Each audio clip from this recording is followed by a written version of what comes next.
siyak tay kunam ay di kadwa-duain. Nasiksikan ko laeng iinat ay ayatin.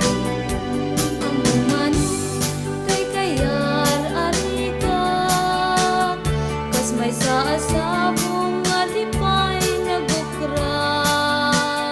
Tano puro sen di na kay oras, magiltaya dagos ket man sanas.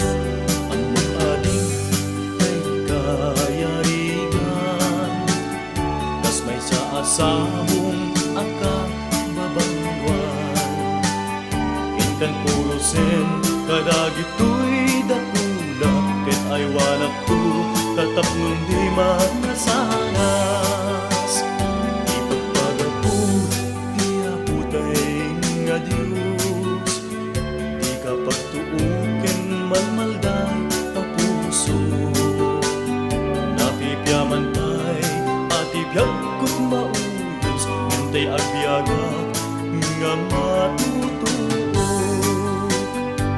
Ang mukading tay kayarigan, kas may saasabong akababangwan. Intan puro sen kadagito'y dakula, ket ay walak to tatapnon di manasaran.